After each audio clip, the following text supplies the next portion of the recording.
నమస్తే అండి. 100 రోజుల కాంగ్రెస్ పాలన మీద మీ అభిప్రాయం ఏంటి?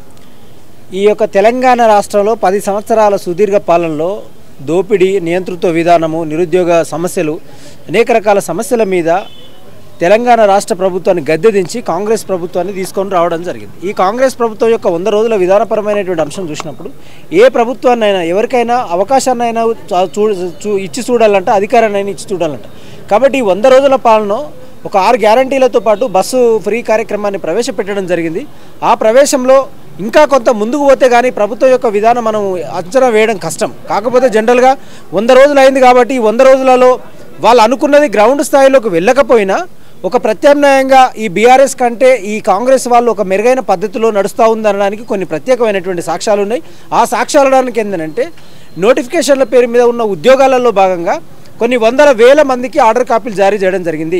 6 గ్యారంటీలు ప్రవేశపెట్టి కొన్ని కార్యక్రమాలు అయితే ప్రజల్లోకి విస్తృతపరిచేటువంటి క్రమం జరుగుతూ ఉన్నది. ఇవాళ ఉస్మానియా యూనివర్సిటీ నుంచి ఉస్మానియా విద్యార్థిగా ఏఎస్గా మేము చెప్తున్నది ఏమంటే కాంగ్రెస్ ప్రభుత్వం 100 రోజుల పాలనా కాలంలో ముందుకొస్తున్నటువంటి క్రమంలో అభివృద్ధిపరమైనటువంటి అంశాలు, గ్రౌండ్లో ఉండే పేద వర్గాలు, కష్టం చేసేటువంటి పీడితులకు న్యాయం జరగాల్సినటువంటి అవసరం ఉన్నది. అదేవిధంగా రైతులు, సబ్బండ వర్గాలు, మహిళలు, విద్యార్థి యువకులు, ముఖ్యంగా ఈ రాష్ట్రంలో ఏ తెలంగాణ రాష్ట్ర ప్రభుత్వం అయితే నిరుద్యోగుల పేరు మీద మనం కాంగ్రెస్ని గెలిపించినామో ఆ కాంగ్రెస్ ఇప్పుడు తీసుకునేటువంటి ప్రతి నిర్ణయం అభివృద్ధికరంగా ఉంటుందని మేము ఆశిస్తూ ఉన్నాం. 100 రోజుల పాలనలో కొంతవరకు మెరుగైనటువంటి పద్ధతిగా మనం చూడాల్సినటువంటి అవసరం ఉన్నది. ఎందుకంటే ఇప్పుడు ఎన్నికలు, స్థానిక ఎంపీ ఎలక్షన్స్ ఉన్నాయి, తర్వాత ఇప్పుడు సర్పంచ్, జెడ్పీటీసీ, ఎంపీటీస్ ఉన్నాయి. కాబట్టి ఒక 2-3 నెలలు, 4-5 నెలలు, ఒక 6 నెలలు, సంవత్సరం అయితే కానీ ఈ కాంగ్రెస్ యొక్క అంతర్మందనం ఏందని ఈ ప్రపంచానికి మనం చెప్పడం సాధ్యం కాదు. కానీ 100 రోజుల పాలనలో కొన్ని మెరుగైన పద్ధతులు ఉన్నాయి, కొన్ని అభివృద్ధికరమైనటువంటి వాతావరణం ఉన్నది. 10 సంవత్సరాలు చేసినటువంటి ద్రోహం, దోపిడీ, మోసం, గోస, బీఆర్ఎస్ ప్రభుత్వంలో చేసినటువంటి అరాచక విధానానికి వ్యతిరేకంగా ఒక ప్రత్యామ్నాయ రాజకీయ శక్తి ఏంటంటే ఇదే ఉస్మానియా గడ్డ మీద 100 సంవత్సరాల సుదీర్ఘ చరిత్రలో ఏనాడు ఇక్కడ 3 సంవత్సరాలు ఇక్కడ మీటింగ్ పెట్టుకోకుండా చేయలేదు. కానీ ఇప్పుడు కాంగ్రెస్ ప్రభుత్వం వచ్చిన తర్వాత ఇక్కడ మీటింగ్ పెట్టుకోవడానికి అవకాశం ఉంది. ఇందిరా పార్క్లో మీటింగ్ పెట్టుకోవడానికి అవకాశం ఉంది.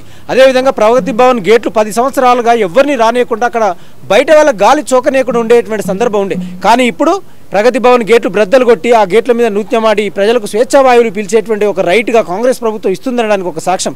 ఇవాళ ఏఎస్ఎఫ్గా మేము అడుగుతున్నది ఏమంటే ఒక ప్రజాస్వామ్య దేశంలో ప్రజలకై, ప్రజల కొరకు, ప్రజలతో ఎన్నుకోబడ్డ ప్రభుత్వంగా ఈ కాంగ్రెస్ ప్రభుత్వం 100 రోజుల కాలంగా మనం భావించాల్సినటువంటి అవసరం ఉన్నది. ఇప్పటికైనా కాంగ్రెస్ ప్రభుత్వం మేము ప్రత్యేకంగా చెప్తా ఉన్నది ఏంటంటే అయ్యా, మీరు నిరుద్యోగుల వల్ల గెలిచిరు కాబట్టి నిరుద్యోగుల్లో కొన్ని లోపాలు, నిరుద్యోగుల పేరు మీద మీరు లోటుపాటు చేస్తున్నారని సాక్ష్యాలు ఉన్నాయి. ఫర్ ఎగ్జాంపుల్ జీవో 46 ఉన్నది. జీవో 46 అనేది మార్కులను కాకుండా ప్రాంతాలను బట్టి మీరు అవకాశం ఇచ్చారు. మేమేమంటున్నాం అంటే జీవో 46 వల్ల నష్టపోయినటువంటి వాళ్లకు కొంత ఉద్యోగాలు పెంచి ఆ జీవో 46ను అమలు చేసేటువంటి ప్రయత్నం జరగాలి. ఇప్పుడు వచ్చిన ఉద్యోగాలు ఉన్న వాళ్ళకు ఉద్యోగాలు ఇవ్వాల్సిన అవసరం ఉంది. ఇద్దరికి న్యాయం జరిగేటువంటి ప్రయత్నం జరగాలి. దాంతోపాటు గురుకుల, జేఎల్, డిఎల్, టీజీటీ, పీజీటీ ఏవైతున్నాయో ఫర్ ఎగ్జాంపుల్ ఒకరికి 4 ఉద్యోగాలు వచ్చినటువంటి క్రమంలో 4 ఇట్లలో ఒకరు తీసుకున్న 3 ఉద్యోగాలు మిగులుతున్నాయి. ఆ మిగిలిన తర్వాత వాళ్ళకి ఇవ్వకుండా బ్యాక్లాగ్ పోస్ట్ మీద వేయడం జరుగుతూ ఉన్నది.